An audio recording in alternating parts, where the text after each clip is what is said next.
वशिष्ठ, तुम्हारा घमंड, तुम्हारा अहंकार, यही तुम्हें रोक रहा है। तुम सिद्धि पाना चाहते हो ताकि लोग तुम्हारी तारीफ करें। ये भक्ति नहीं, ये अहंकार है। वशिष्ठ को झटका लगा। उन्हें अपनी गलती समझ आई, लेकिन अब क्या करें? आकाशवाणी फिर हुई, लेकिन इस बार आवाज में करुणा थी। वशिष्ठ, अभी भी देर नहीं हुई। तुम्हें महाचीन जाना होगा। वहाँ तुम्हें एक बौद्ध गुरु मिलेंगे। उनसे सीखो, अपना अहंकार छोड़ो। तब, केवल तब तुम माँ तारा से मिल पाओगे। वशिष्ठ की आंखों में आंसू आ गए। उन्होंने सिर झुकाया। मुझे माफ करे माँ, मैं समझ गया, मैं जाता हूँ। महीनों की कठिन यात्रा के बाद वशिष्ठ तिब्बत पहुंचे। बर्फीले पहाड़, ठंडी हवाएं, एक छोटा सा गांव। वहां एक पुराना बौद्ध मंदिर था। अंदर एक बूढ़े लामा बैठे थे, सफेद दाढ़ी, शांत चेहरा, मुस्कुराते हुए। वशिष्ठ ने उनके सामने सिर झुकाया। पहली बार एक महान ऋषि किसी और के सामने झुका। लामा बोले, आओ वत्स, मैं जानता था तुम आओगे। माँ ने मुझे बताया था। वशिष्ठ चौंक गए। आप जानते थे? लामा मुस्कुराए। माँ तारा सब जानती हैं। वे तुम्हारा इंतजार कर रही थी, लेकिन पहले तुम्हें बदलना होगा।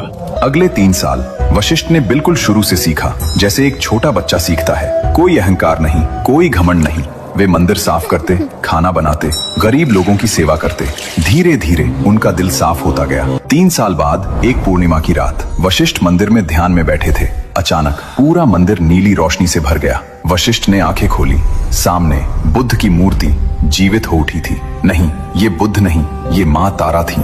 हरे नीले रंग की देवी, 21 रूपों में, हर रूप अलग, लेकिन सब में एक ही भाव, करुणा।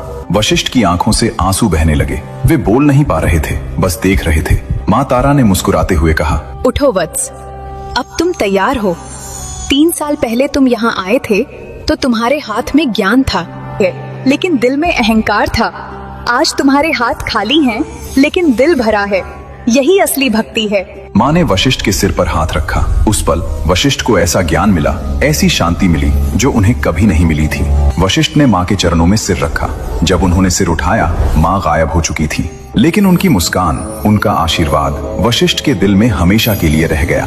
दोस्तों, अब बात करते हैं माँ तारा के प्रसिद्ध मंदिरों की। भारत में 3 सबसे प्रमुख तारा मंदिर हैं, जहाँ माँ की विशेष पूजा होती है।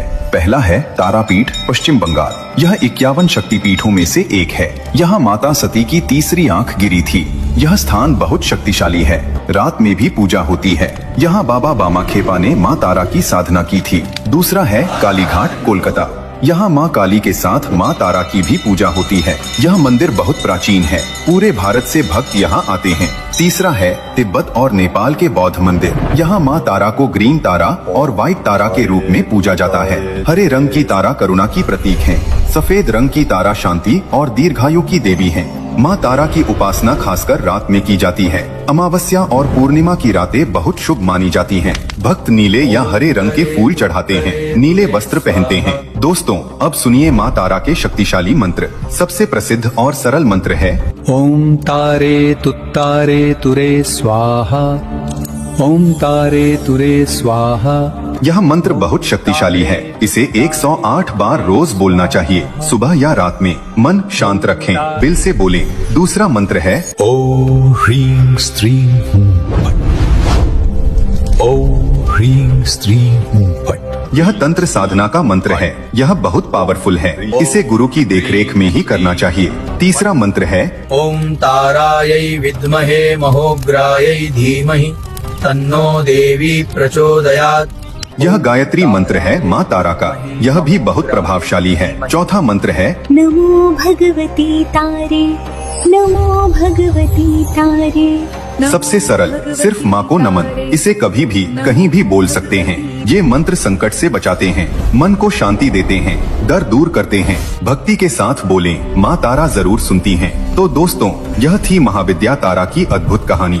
वो माँ जिन्होंने भगवान शिव को बचाया, जिन्होंने उन्हें बच्चा बनाकर गोद में लिटाया, जिन्होंने अपना दूध पिलाकर हलाहल विष को खत्म किया। माँ तारा हमें सिखाती हैं, माँ का प्यार सबसे बड़ा है। करुणा से बड़ी कोई शक्ति नहीं। अहंकार छोड़ो, विनम्र बनो, संकट में माँ को याद करो, वो हमेशा बचाती हैं। अगर आपको यह कहानी अच्छी लगी तो लाइक जरूर करें। कमेंट में लिखें ओम तारे तुत्तारे तुरे स्वाहा और बताएं कि कहानी का कौन सा हिस्सा सबसे ज्यादा पसंद आया। चैनल को सब्सक्राइब करें और बेल आइकॉन दबाएं, क्योंकि हम जल्द ही लाएंगे बाकी 9 महाविद्याओं की कहानियाँ। माँ भुवनेश्वरी, माँ छिन्नमस्ता, माँ त्रिपुर सुंदरी, एक से एक रहस्यमय। अगले वीडियो में मिलेंगे एक और महाविद्या की कहानी के साथ। तब तक के लिए जय माँ तारा, जय महाविद्या।